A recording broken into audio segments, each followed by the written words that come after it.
नमस्कार दोस्तों, अभी हमारे साथ वकील साहब यहाँ पर जुड़ चुके हैं और 13 तारीख को लेकर जींद में जो एजिटेशन करने की शुरुआत की जा रही है भीम आर्मी की तरफ से, तो इसको लेकर उन्हीं से ही रूबरू होते हैं। वकील साहब, आपका स्वागत है। जी, सबसे पहले तो आप सभी का धन्यवाद जो आप यहाँ पे समाज की आवाज़ हमारे थ्रू उठाने के लिए अपने चैनल के थ्रू हमारे पास आए। आप लोगों का स्वागत है। सर, 13 तारीख को जो भीम आर्मी के प्रमुख है चंद्रशेखर रावण, वो जींद में आ रहे हैं। क्या एजेंडा है, क्या मुद्दा है, थोड़ा बताइए।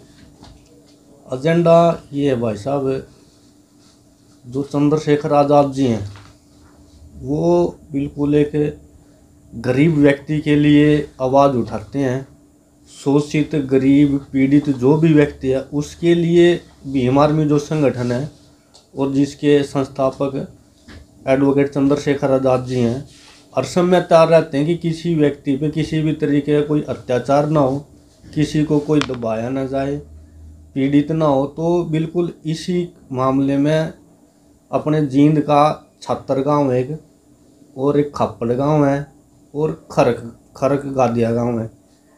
यहाँ पर कुछ लोगों के द्वारा ऐसे कार्य किए गए जिससे गरीब लोगों को दबाने का प्रयास किया गया है। अब बात करता हूँ तो छात्र गांव की। छात्र गांव में जो खाप पंचायतें हैं, खाप पंचायतें अपने आप को ना उस गांव का, उस एरिए का सर्वे सर्वा सुप्रीम कोर्ट समझते हैं और वो ये समझते हैं कि उन्होंने जो डिसीजन दे दिया, खाप के द्वारा जो डिसीजन जारी किया गया वो कम्प्लीटली है, उसको ना सुप्रीम कोर्ट में भी चैलेंज नहीं किया जा सकता। और ऐसे ही इन लोगों ने छात्र गांव के मामले में एक तालिबानी फरमान सुनाया था कि जो मांगू बगड़ है, मांगू बगड़ में कुछ बातें ऐसी हो गई थी जो SC/ST एक्ट का एक पर्चा दर्ज हो गया था। तो उस पर्चे को विड्रा करने के लिए खाप पंचायतों ने पूरा दबाव डाला कि आप ये पर्चा विड्रा करो, लेकिन उस दबाव को नहीं मानकर वो पर्चा विड्रा नहीं किया गया, जिससे खफा होकर खाप पंचायतों ने एक फरमान जारी किया।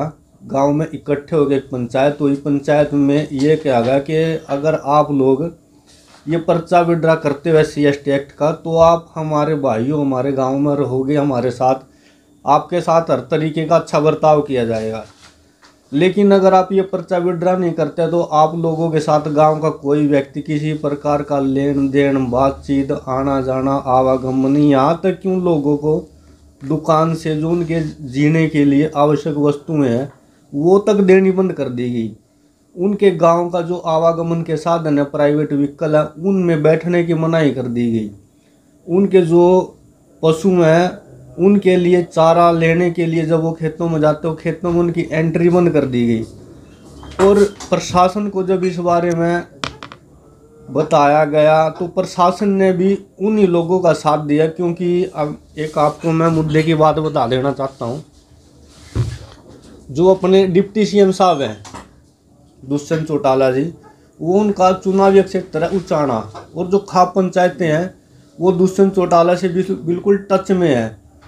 वो बिल्कुल वही बोलते हैं जैसे खाप पंचायतें उनको बोलती है। और खाप पंचायत में मतलब उनका जब भी बातचीत होती है वो एक मुद्दे पर आकर जब उनका अरेंजमेंट होता है तो वही बातें बोलते हैं। तो जो दुष्यंत चौटाला जी हैं इस मामले न लेकर कोई कार्रवाई नहीं होने दे रहे हैं। जो SP साहब अभी मौजूद हैं जींद में, वो बिल्कुल वही बातें बोलते हैं जो दुष्यंत चौटाला जी बोलते हैं। हमने उनको ये तक बोला कि आप इस मामले में कार्रवाई कीजिए, लेकिन वो कहते हैं जी हम ऐसी कोई कार्रवाई नहीं कर सकते। यहाँ तक कि इवन अभी कुछ दिन पहले ओम प्रकाश धनखड़ की स्टेटमेंट आई थी, उन्होंने सोशल मीडिया पे आके ये बात बोली थी कि जो SC/ST और OBC पिछड़े वर्ग की लड़कियां हैं, लड़कियों की उम्र अभी जो 21 कर दी गई थी कि 21 से पहले किसी लड़की की शादी नहीं हो सकती।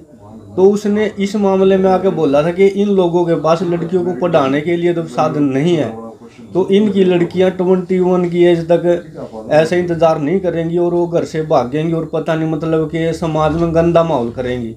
इस मामले में हमने एसपी साहब को कहा था कि जी आप इस मामले में कार्रवाई कीजिए, उसके खिलाफ पर्चा, यहाँ तक भी केस प्रीमा फेसाई बनता, उसको इतना तक बोल दिया हमने एसपी साहब को। लेकिन एसपी साहब ने फिर भी ये बोला कि नहीं, तफ्तीश के बाद। उसमें तफ्तीश की तो कोई ज़रूरत ही नहीं थी, क्योंकि प्रीमा फेसाई केस है। सोशल मीडिया पे बोल दिया गया स्पेशल कास्ट बोल ली गई है, स्पेशल कास्ट का नाम लेकर उनकी मतलब की इज्जत को उछाला गया है। तो इसलिए इन सब मामलों को प्रशासन ने तो बिल्कुल जो सीरियस नहीं लिया और समाज को कोई न्याय नहीं दिया। इसी आवाज़ को उठाने के लिए 13 तारीख को भाई चंद्रशेखर आज़ाद जी आ रहे हैं और वायरल मैसेज कर दिया गया है, चाहे प्रशासन कुछ भी करे, प्रदर्शन होगा, बिल्कुल होगा और ज़ोरदार होगा। 4-5 स्टेट में हमारा मैसेज जा चुका है। अब चाहे एडमिनिस्ट्रेशन, पुलिस, सीबीआई, आईबी या कोई भी आए, कितना भी दबाव बनाए, हमारा एजिटेशन 13 तारीख को होगा और 100% होगा।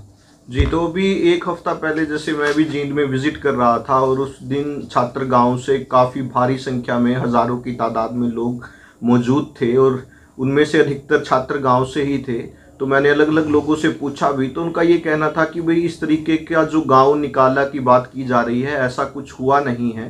तो उसमें अलग अलग समाज के लोग थे और उसके विपरीत उन लोगों ने ये बोला कि भाई ये कहीं ना कहीं समाज को बांटने की कोशिश की जा रही है। तो इसके बारे में क्या कहेंगे?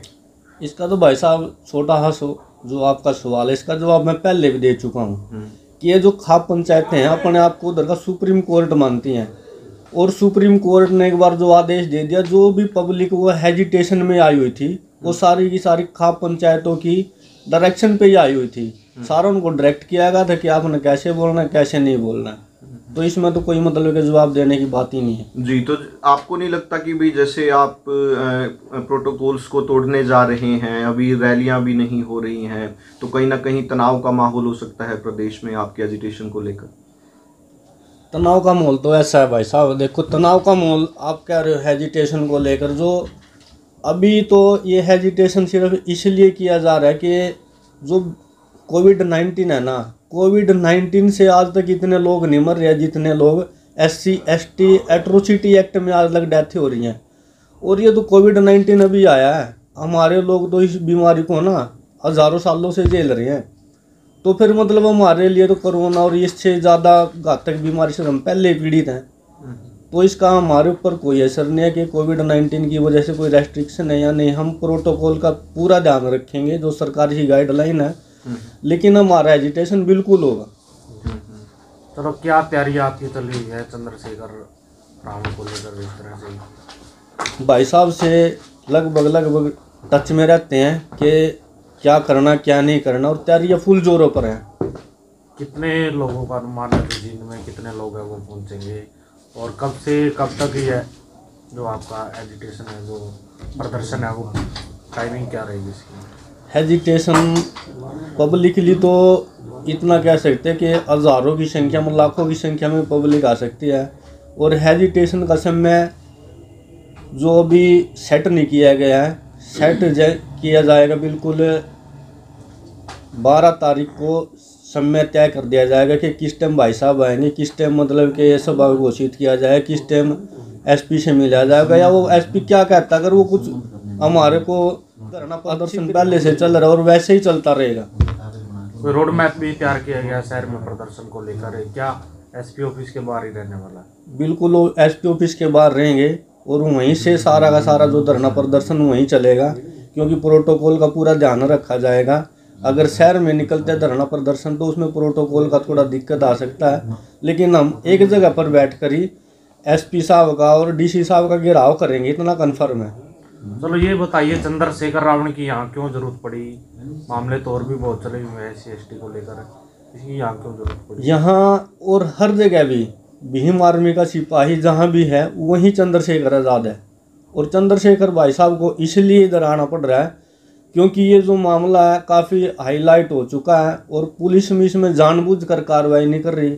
और अभी भी पुलिस ने इस मामले को दबाने के लिए, जो खरख गादिया गांव में ऐसे मामला था और अभी उधर का सरपंच जो सुसाइड कर गया है, उल्टा उन्हीं लोगों पर पर्चा दर्ज कर दिया जो पीड़ित है। तो मतलब कि प्रशासन दबाव दबाव डाला, दबाव बनाया जा रहा है कि कैसे न कैसे इस प्रदर्शन को, धरने को उठाया जाए। तो उनकी जो इस तरह की तालाबंदी है, दर्शन प्रदर्शन को उठाया जाए या हमारे को झूठे पर्चों में फंसाया जा रहा है, तो भाई साहब इसलिए आ रहे हैं ताकि प्रशासन को एक तरह का ये मैसेज मिले कि अगर वो अपनी इन चालों से बाज नहीं आए तो पूरे हरियाणा को भी बंद किया जा सकता है। नेताओं तो और भी है हरियाणा के अंदर है, जिस तरह से काफ़ी नेता ही है ऐसी समाज के हरियाणा के अंदर, वो क्यों नहीं इसमें भागीदारी दे रहे? क्या कारण आप मानते हैं उनको? नहीं, सभी साथ हैं हमारे, ऐसा कोई नहीं है जो हमारे साथ नहीं है, बिल्कुल सभी साथ हैं। तो वो क्यों नहीं दबाव बना रहे हैं एसपी को पे वही कार्रवाई है जो निष्पक्ष की जाए? एसपी से देखो सभी जो भी साथी हैं, जो भी हमारे समाज के रिप्रेजेंटेटिव हैं, सभी मिल चुके हैं, लेकिन एसपी साहब ना एक कठपुतली बने हुए हैं, वो सिर्फ कठपुतली की तरह जवाब देते और कुछ नहीं देते हैं। इसीलिए चंद्रशेखर भाई साहब को इधर आने की ज़रूरत पड़ी है। और वो करना चाहेंगे, क्या कुछ कहना चाहेंगे इस पूरे मामले को लेकर? मैं अपील और मामले को लेकर, अपील तो नहीं, अपील तो सरकारें मानती ही नहीं है। अपने लोगों से क्या कुछ अपील करना चाहेंगे? अपने लोगों से तो यही अपील है कि अब हमारे लोग हमारे साथ हैं और साथ रहेंगे, और जब तक सरकार का रवैया ऐसा रहेगा, ये प्रदर्शन ऐसे ही चलता रहेगा, हम सरकार को बिल्कुल ऐसे तरीके पर झुकाएंगे जैसा अभी किसान आंदोलन में देखा है कि सरकार को झुकना पड़ा है। और हमारा प्रदर्शन और एजिटेशन तब तक चलते रहेंगे जब तक हमारे साथ में जस्टिस नहीं होता है। वकील साहब, तो आप जैसे धरातल पर भी रहते हैं, तो इस तरीके के SC/ST के केसेस आपके पास आते भी होंगे, तो कहाँ तक लगता है आपको कि भाई केसेस किस तरीके से मैनिपुलेट होते हैं, और धरातल पर क्या वास्तव में हरियाणा जैसे प्रदेश के अंदर ये समस्याएं गंभीर हैं? समस्याएं भाई साहब देखो बिल्कुल हैं, लेकिन मैनिपुलेट की बात ऐसे है कि कुछ अगर 100 मामले आते हैं ना, तो उनमें कुछ एक मामला होता है जो मैनिपुलेट किया होता है, लेकिन वो भी मैनिपुलेट कंप्लीटली नहीं किया होता। उसमें भी कुछ ऐसा होता है कि उसमें SC/ST एक्ट का कुछ ना कुछ फैक्ट है जो इन्वॉल्व रहता है, और लगभग 90% जो केसेज है वो फैक्चुअल हैं, कंप्लीटली हैं, एकदम सच्चे हैं।